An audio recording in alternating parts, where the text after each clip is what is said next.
Good morning, Neil here of the Alternate Radio Show. Here with my series, Who's Who in Santa Cruz, with one of my favorite people, Mr. Dave Ebert, who is one of the foremost experts on sharks here in the world. So, thankfully, he's coming back on the show, and we're going to talk about the. Actually, this interview is going to be focused about the movie.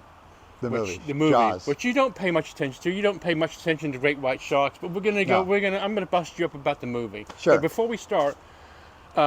First question is, Marianne's, do you go? And if you do go, what's your favorite flavor? I used to go all the time, but I haven't been there in a while. You got to kind of get a little older there. You got to be a little careful how much you eat. Yeah. But I used to love to take my niece and nephew there, Lonnie and Austin. That was our sort of annual thing to go to Marianne's. Yeah. I used to go there quite a bit. I haven't been there in a while, so I can't tell you what my favorite anything is now. But their milkshakes were the best milkshakes I'd ever had. Really good. Oh, I love those milkshakes Yeah. there. So. Okay, well, you and I cannot have milkshakes, Dave. I know, we kind of hit that point. Can't do those anymore. But. So you grew up from as a 5-year-old kid. You grew up with fascination Yep. about sharks. Yeah. Right. Yeah, and then in the early '80s, the movie came out. Right. Yeah. When the movie Jaws came out, and the thing I tried, because everybody talks about the negative part of the whole thing. The thing about what it is, it brought sharks kind of out of the shadows into the public conscience. And Yeah. and really because In a frightening way, or a good? Do you think, or a good way? well, I mean, it was a I thought it was a cool movie. It's kind of monster movie kind of thing. That's Yeah. kind of how I looked at it. But you grow up around the ocean, you just sort of take their sharks around. Yeah.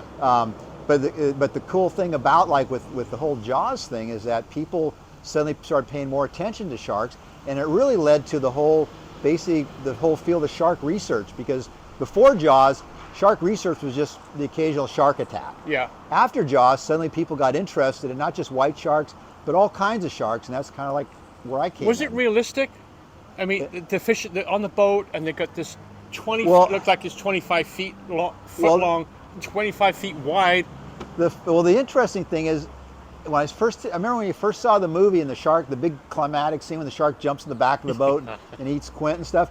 You remember thinking like, oh, white sharks can't jump. They're too big and clumsy. Right. Well, I went 15, 20 years later when I was studying sharks in South Africa. I suddenly realized, like, wow, these sharks can jump. They can't breach. Yeah, and a friend of mine, Chris Fallis, started filming this. And if you ever watch Shark Week on Discovery Channel, you see the flying white sharks out Yeah. there. But when the movie came out, nobody in their right mind thought the white sharks could actually do that. And they can. They can. Oh yeah, Yeah. they're really good at I mean, it. Yeah. that one they had in the movie, was it realistic? Yeah, actually, And yeah, I would say yeah. Well, interesting story is that the guy that designed the mechanical shark Bruce was a guy named Leonard Campagno. And if you watch the credits at the end of the movie, he's the last name that comes up.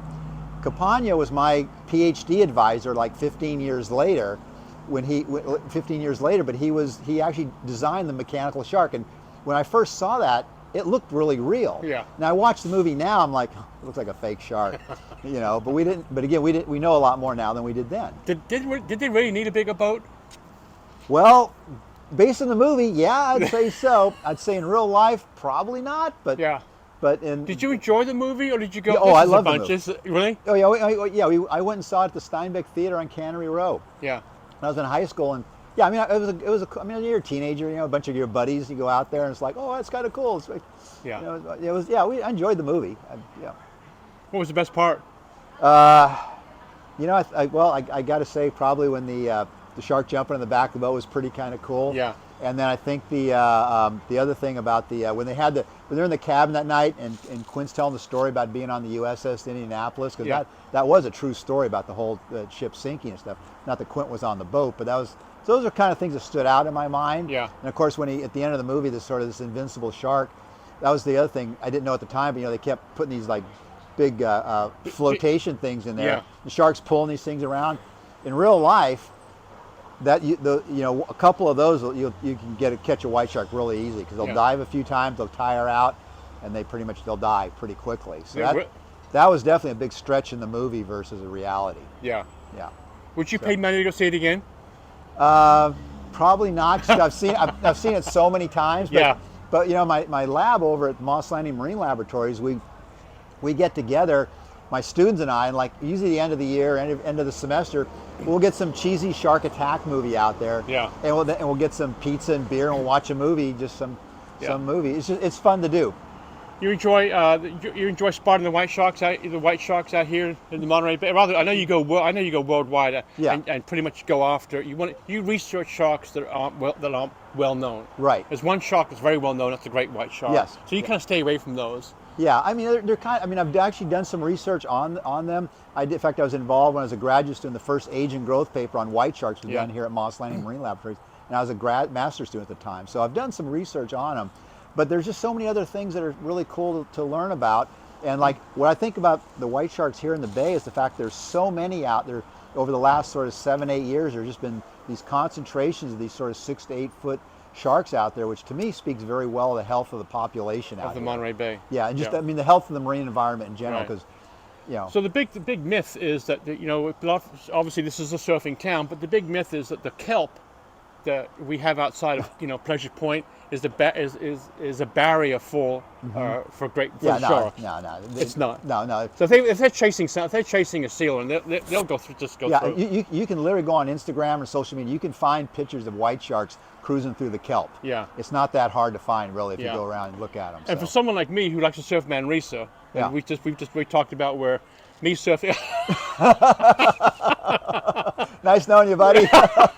So me surfing Manresa, I'm likely to get visited by.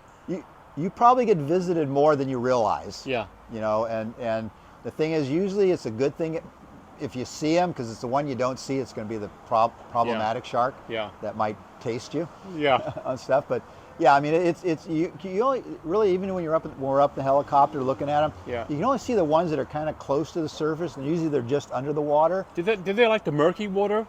No, white sharks like the clear water. Okay. They're not too much into they're not as murky. You can tell because they have a large eye. Some of the sharks that have smaller eyes like the murky water. Okay. A local example here would be the 7-gill shark.